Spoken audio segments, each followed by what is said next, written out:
So start the revaluation of assets and liabilities. अब तक chapter number 2 में हमने फर्स्ट चीज पढ़ी, how to calculate the new profit sharing ratio and sacrificing ratios. ठीक है, सबसे पहले क्या पढ़ा कि न्यू प्रॉफिट शेयरिंग रेशियो और सैक्रिफाइसिंग रेशियो कैसे कैलकुलेट करते हैं। उसके बाद क्या पढ़ा, valuation of goodwill, valuation of goodwill. और गुडविल को वैल्यू करने के लिए, वैल्यूएशन करने के लिए कितने मेथड्स थे? 3 मेथड थे, average profit method, super profit method और कैपिटलाइजेशन मेथड। ठीक है, उसके बाद 2 दिन से जो डिस्कशन हमारा था वो किसमें था? Treatment of goodwill. जो नया पार्टनर होता है वो प्रीमियम फॉर गुडविल लेके आता है। क्यों लेके आता है? उसके पीछे के लॉजिकल रीजनिंग आपको पता है, पता है ना? क्योंकि सुपर प्रॉफिट अर्न करना है बिजनेस का, तो इसलिए वो क्या आ रहा है? गुडविल लेके आ रहा है। एक दूसरी गुडविल होती थी, कौन सी? जो परचेज गुडविल थी। परचेज गुडविल ऑलरेडी बिजनेस के अंदर होती है, एग्जिस्टिंग होती है। तो परचेज गुडविल को हम क्या करते हैं? परचेज गुडविल जो ऑलरेडी बुक्स में अपेयर होती है उसको हम क्या करते हैं? ओल्ड पार्टनर्स को ओल्ड रेशियो में राइट ऑफ कर देते हैं। ठीक है, राइट ऑफ का मतलब क्या है? उसे बुक से हटा देना। ठीक है, अब हम पढ़ रहे हैं revaluation of assets and liabilities. Revaluation, re means again you are doing the valuation.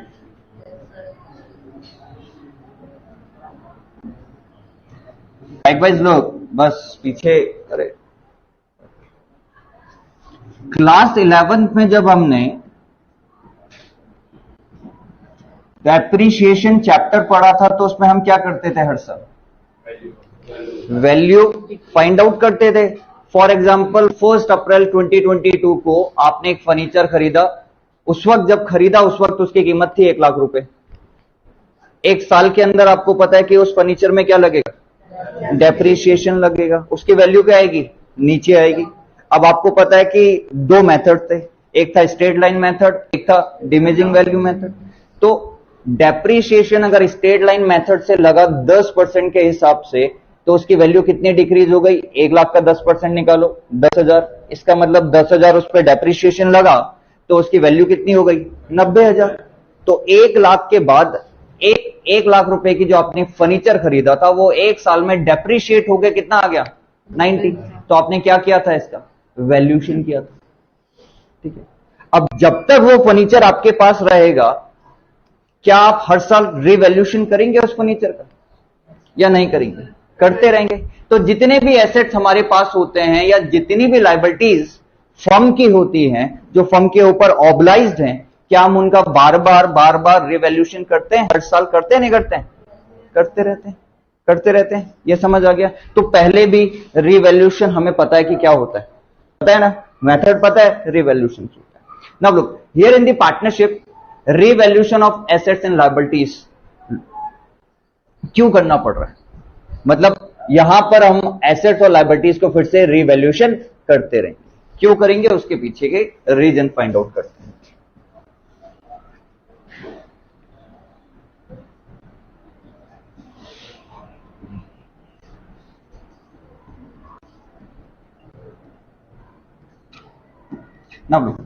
जब भी किसी नए पार्टनर का एडमिशन होगा तो पार्टनरशिप फर्म अपने एसेट्स और लायबिलिटीज का रिवैल्यूएशन करती है।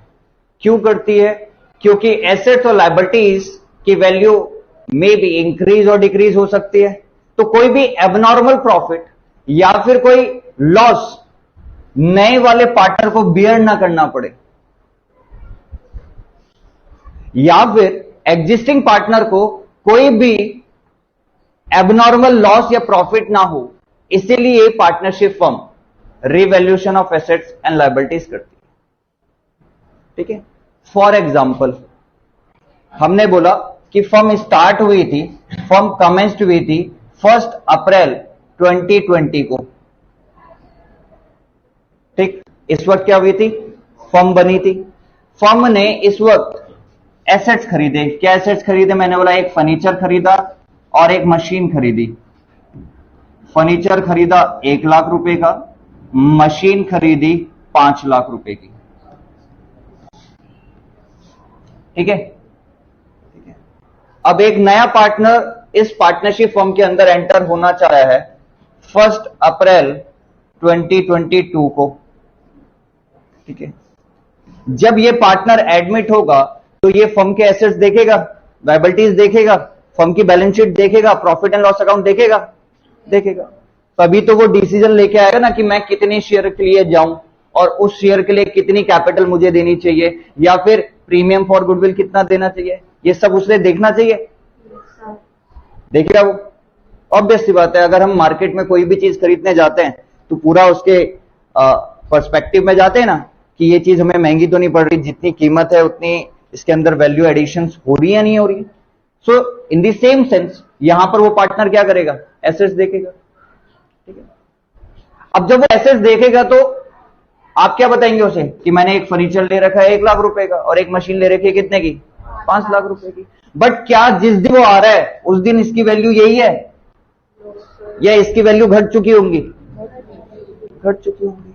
इसका मतलब अगर आप उसी टर्म्स में नए पार्टनर को एडमिट कर रहे हैं तो नए पार्टनर को फायदा हो रहा है या नुकसान हो रहा है? इस वक्त नुकसान हो रहा है, क्योंकि एक्चुअल में इनकी वैल्यू डेप्रिशिएट होके तो नीचे चली गई है, बट आप अपने पार्टनर को बता नहीं रहे हो। आप अपने पार्टनर को बता ही नहीं रहे हो कि एसेट्स की वैल्यू आज 80,000 रुपए, आपके फर्नीचर की वैल्यू आज 80,000 रुपए। वो तो क्या सोच के आ रहा है? 1.5 लाख। क्लियर है? क्लियर है? इतनी बात समझ है? ये तो एसेट्स का केस हो गया। लायबिलिटीज का केस भी हो सकता है ऐसा। मैंने बोला आपके पार्टनरशिप फर्म के ऊपर बैंक लोन था। पहले आपका बैंक लोन था 5 लाख रुपए, आपने 2 साल के अंदर इसकी ईएमआई पे की होंगी कुछ, ठीक है। टोटल आपने 1.5 लाख रुपए पूरा पे कर दिया। तो एक्चुअल में आज आपके ऊपर कितने की लायबिलिटी है? 3.5 लाख रुपए की। बट आप दिखा क्या रहे हैं? 5 लाख है। तो ऐसे में क्या होगा? नए वाले पार्टनर को फायदा होगा या नुकसान होगा? नुकसान होगा या फायदा होगा? फायदा होगा अगर उसे ये फिगर नहीं पता होगा 3.5 का, क्योंकि वो एसेट्स में से लायबिलिटीज माइनस करेगा, आपकी नेट एसेट्स निकालेगा, आपकी कैपिटल निकालेगा बिजनेस की, पार्टनरशिप फर्म की, फिर डिसीजन लेगा कि मुझे कितना पैसा कैपिटल का देना चाहिए। अभी तो डील होगी नए पार्टनर और पुराने पार्टनर्स में कि कितना शेयर देना चाहिए और कितना कैपिटल नए वाले पार्टनर को बिजनेस में लाना चाहिए, ठीक है। तो revaluation of assets and liabilities इसलिए हो रहा है ताकि ना तो नए पार्टनर को कोई प्रॉफिट हो, ना किसी तरह का लॉस हो, ना फिर पुराने पार्टनर को कोई प्रॉफिट या लॉस, ठीक है। मतलब बैलेंस सिचुएशन के लिए ये revaluation of assets and liabilities लाया हुआ है कि किसी को भी फायदा ना हो और किसी को भी घाटा ना हो नए पार्टनर की वजह से। तो जब भी बिजनेस में नया पार्टनर आएगा तो हम अपनी एसेट्स और लायबिलिटीज का रिवैल्यूएशन करेंगे, फिर से उनकी वैल्यू हमें निकालनी पड़ेगी, ठीक है। अगर निकालते वक्त वैल्यू निकालते वक्त एसेट्स और लायबिलिटीज की वैल्यू निकालते वक्त जो भी आउटकम होगा उसका आइदर इन द प्रॉफिट और द लॉस, वो डिस्ट्रीब्यूट हो जाएगा किन लोगों के पास? ओल्ड पार्टनर्स को। किस रेशियो में? ओल्ड रेशियो में, ठीक है। बात समझ आ गई? चलो थोड़ा लिखो। Revaluation of assets and liabilities.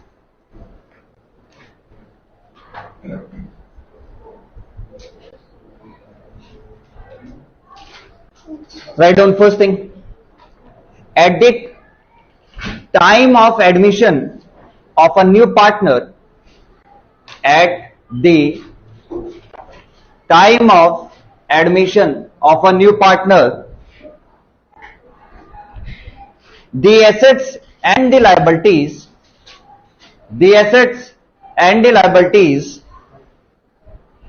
are revalued. The assets and the liabilities are revalued so that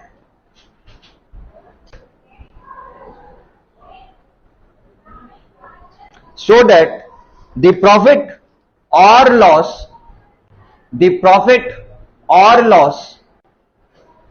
arising on account of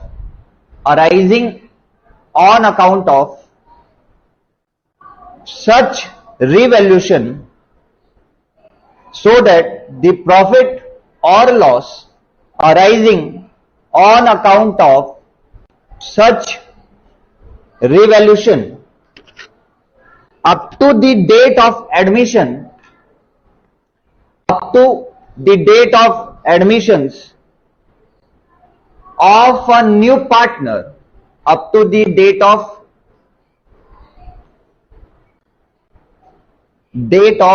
admission of a new partner may be ascertained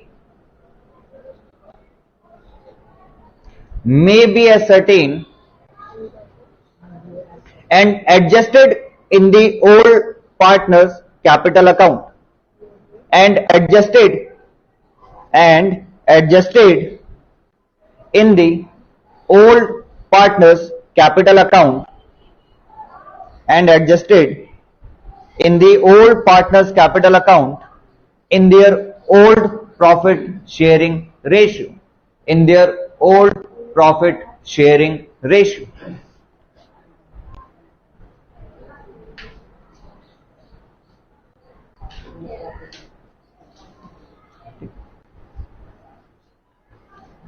revaluation of assets and liabilities, जो भी revaluation करते वक्त profit या loss होगा वो old partners को उनके capital account के थ्रू एडजस्ट कर लिया जाएगा। अगर रिवैल्यूशन करते वक्त आपको फायदा हो रहा है, फायदा हो सकता है, रिवैल्यूशन करते वक्त फायदा हो सकता है। फॉर एग्जांपल आपने 2020 में एक इन्वेस्टमेंट परचेज किया था, इन्वेस्टमेंट किया था। फॉर एग्जांपल आपने 2020 में एक इन्वेस्टमेंट किया था जिसकी वैल्यू थी 50,000। 2 साल बाद नया पार्टनर आ रहा है तो आपको अपनी एसेट्स का रिवैल्यूशन करना पड़ता है, या फिर उस अकाउंटिंग पीरियड में भी करने की जरूरत पड़ सकती है। आपने 1 अप्रैल 2021 को एक इन्वेस्टमेंट परचेज किया था 50,000। इन्वेस्टमेंट क्यों किया होगा? ताकि उसकी मार्केट वैल्यू क्या जाए, ऊपर जाए। आपका इन्वेस्टमेंट 50 से 60,000 रुपए होगा, तो रिवैल्यूशन करते वक्त एसेट्स की वैल्यू इंक्रीज गई तो आपको क्या हो गया? प्रॉफिट हो गया। तो अगर ये प्रॉफिट हुआ तो ये प्रॉफिट किसका है? नए पार्टनर का है या पुराने पार्टनर का है? पुराने पार्टनर का है। तो ये जो प्रॉफिट 10,000 रुपए का हुआ, इसे किसको बांटना चाहिए? पुराने पार्टनर। और पार्टनर से रिलेटिंग जो भी ट्रांजेक्शन होगी वो किसके थ्रू होगी? कैपिटल अकाउंट के थ्रू होगी। ऐसी एक केस हो सकता है लॉस का मैंने आपको बताया, डेप्रीशिएशन हो गया। तो डेप्रीशिएशन होने की वजह से जो लॉस हो रहा है या फिर किसी ऑब्लिगेशन जो आपकी लायबिलिटी है वो इंक्रीज हो गई। बैंक लोन पहले 5 लाख रुपए का था, आपने लोन की किस्त नहीं भरी, इंटरेस्ट पे इंटरेस्ट लग रहा है, बाउंसिंग चार्ज लग रहा है, तो अब आपका लोन 5 लाख का रहेगा या इंक्रीज हो जाएगा? इंक्रीज हो जाएगा। तो अब आपका 5 लाख का लोन 5,20,000 रुपए का हो गया, तो 20,000 रुपए का घाटा हो गया। अब ये जो 20,000 रुपए का घाटा है, किसका घाटा है? इसको क्या आप नए वाले पार्टनर्स को शेयर करने के लिए बोलेंगे? नहीं, ये तो ओल्ड पार्टनर्स का लॉस है। रिवैल्यूशन ऑफ लायबिलिटी जब हमने की तो हमें पता चला कि हमारी लायबिलिटीज 20,000 रुपए से बढ़ चुकी है, तो ये लायबिलिटी बढ़ने की वजह से फर्म को लॉस हो जाएगा, और ये 20,000 रुपए का लॉस फर्म किससे शेयर करेगी? ओल्ड पार्टनर से, ओल्ड रेशियो। ठीक है, बात समझ आ गई? क्यों बनाना पड़ रहा है, कैसे बनाएंगे, उसके बारे में डिस्कस करते हैं। लिखो next heading, how to record the effect of revaluation of assets and liabilities. How to record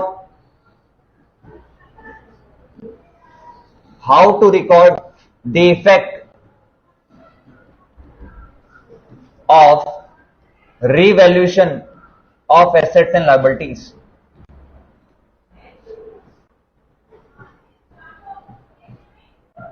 Assets and liabilities. Revaluation of assets and liabilities को इफेक्ट कैसे किया जाता है? आगे लिखो इसके, through revaluation account, through revaluation. अब ये जो revaluation of assets and liabilities होगा, इसे कैसे रिकॉर्ड किया जाए, इसका इफेक्ट कैसे शो किया जाएगा, उसके लिए हमें क्या बनाना पड़ेगा? एक रिवैल्यूशन अकाउंट। आगे लिखो, नीचे लिखते रहो। Nature of revaluation account, nature of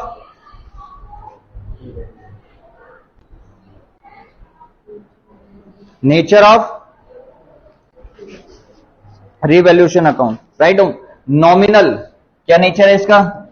इसका मतलब ये जो अकाउंट बनेगा इसमें किस अकाउंट के रूल लगने चाहिए हमारे? नॉमिनल। और नॉमिनल अकाउंट का रूल क्या है? Debit all expenses and losses and credit, ठीक है जी, ये वाला इसमें रूल लगने वाला है। तो अभी तक पार्टनरशिप में लगभग जितने अकाउंट आपने पढ़े, क्या पढ़ा? Profit and loss appropriation account, और दूसरा अकाउंट क्या आने वाला है? Revaluation account. दोनों कौन से हैं? Nominal account. क्लियर है? आगे बस एक नोट में, एक बॉक्स में लिखो, revaluation account is also known as, revaluation account is also known as profit and loss adjustment account.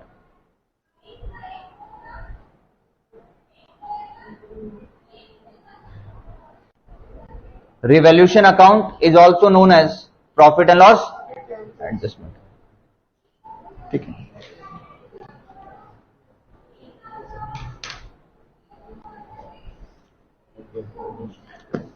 ठीक है, हो गया इतना?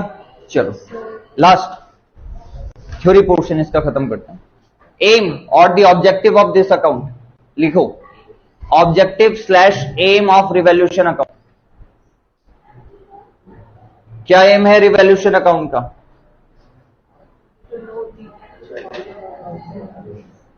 Revaluation of assets and liabilities के बाद जो भी प्रॉफिट या लॉस होगा उसे क्या करना है? बांट देना है, उसे डिस्ट्रीब्यूट कर देना है। किनको? पार्टनर्स को। So write down, to ascertain the net profit slash net loss, to ascertain the net profit slash net loss arising on the account of revaluation of assets and liabilities, arising on the account of revaluation of assets and liabilities, assets and liabilities का revaluation करने के बाद जो profit या loss होगा उसको इस account के थ्रू पार्टनर्स को डिस्ट्रीब्यूट कर दिया जाएगा, ठीक है? या फिर पार्टनर्स से चार्ज किया जाएगा, या तो पार्टनर्स को अलाउ किया जाएगा या फिर चार्ज किया जाएगा। अगर revaluation of assets and liabilities करते वक्त प्रॉफिट हुआ तो पार्टनर्स को डिस्ट्रीब्यूट कर दिया जाएगा, पार्टनर्स को अलाउ कर दिया जाएगा। और अगर लॉस हुआ एसेट्स और लायबिलिटीज को रिवैल्यूएशन करते वक्त तो पार्टनर्स से चार्ज कर दिया जाएगा। क्लियर है इतना? चलो जी, अब क्या बनाएंगे?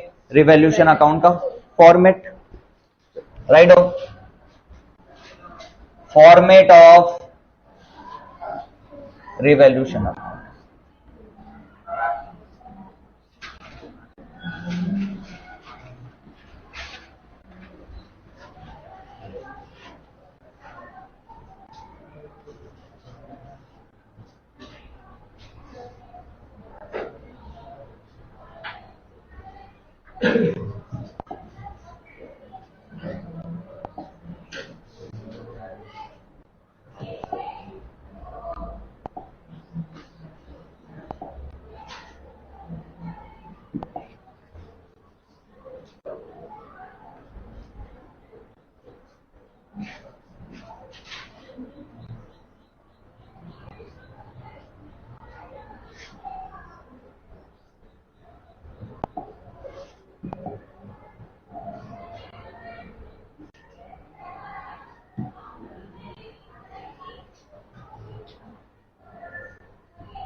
Write out.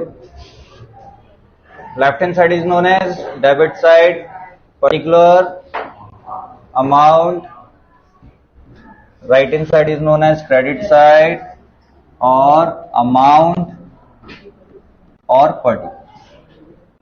तो नाउ देखो, रिवैल्यूएशन अकाउंट कौन सा अकाउंट है? नॉमिनल अकाउंट है। नॉमिनल अकाउंट का मतलब रूल किसका लगेगा? नॉमिनल अकाउंट का। तो जो भी फायदे वाली चीजें होने वाली है, जो भी प्रॉफिट वाली सारी चीजें होने वाली है, वो कहां रिकॉर्ड होने वाली है? क्रेडिट साइड रिकॉर्ड होगी। और जो भी लॉस वाली चीजें होंगी वो सारी कहां रिकॉर्ड होंगी?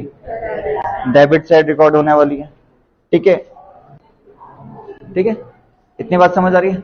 चलो, write down the first transaction for increase in the value of assets.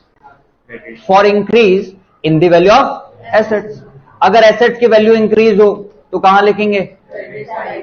तो रिवैल्यूएशन अकाउंट क्या हो रहा है?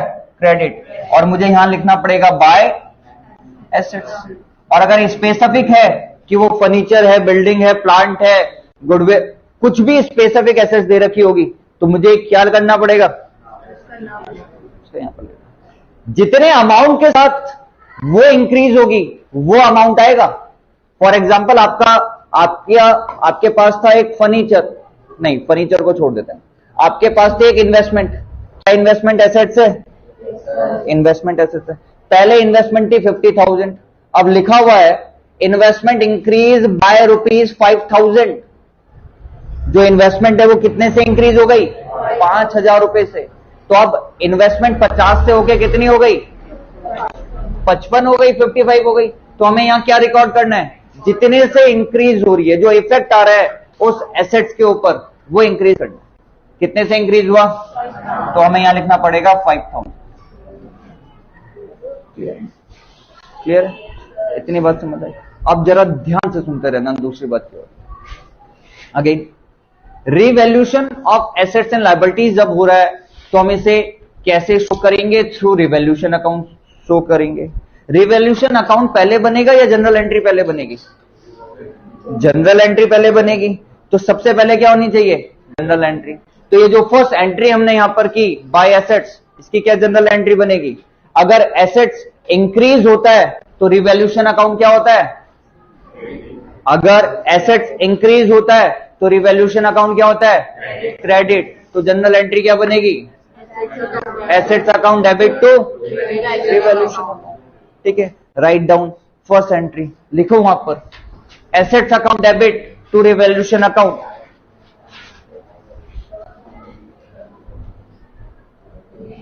For increase in the value of assets की क्या एंट्री बनेगी?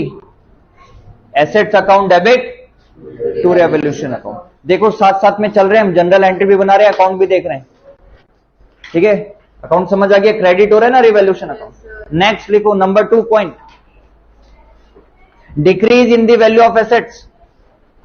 Decrease in the value of assets. मैंने बोला पहले फर्नीचर 10,000 का था, अब 8,000 रुपए का हो गया, तो वैल्यू डिक्रीज हो गई। Yes sir. तो कहां लिखूं उसे? रिवैल्यूएशन अकाउंट पे। क्या लिखूंगा यहां पर? To furniture. अगर स्पेसिफिक एसेट्स दे रखा है तो मुझे यहां पर लिखना पड़ेगा टू फर्नीचर। क्या वैल्यू लिखूं यहां पर? 2,000 लिखूं। अब जनरल एंट्री क्या बनेगी? Revaluation account debit furniture. तो अभी फर्नीचर ना लिख के हम एसेट्स लिख रहे हैं, क्योंकि सारे एसेट्स फिर मतलब जितने भी एसेट्स की वैरायटी है वो सब एसेट्स के अंदर आ जाएंगे, फर्नीचर हो, इन्वेस्टमेंट हो।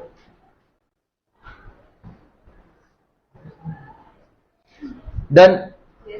Number 3, for increase in the amount of liability. Number 3, for increase in the amount of liability. अगर लायबिलिटी बढ़ जाए तो बताओ प्रॉफिट हो रहा है, लॉस हो रहा है? लॉस हो रहा है। तो कहां लिखना पड़ेगा? यहां लिखना पड़ेगा टू लायबिलिटी। तो अब रिवैल्यूएशन अकाउंट क्या हो रहा है? डेबिट हो रहा है। तो जनरल एंट्री क्या बनेगी? Revaluation account debit to liability account. लिख दो।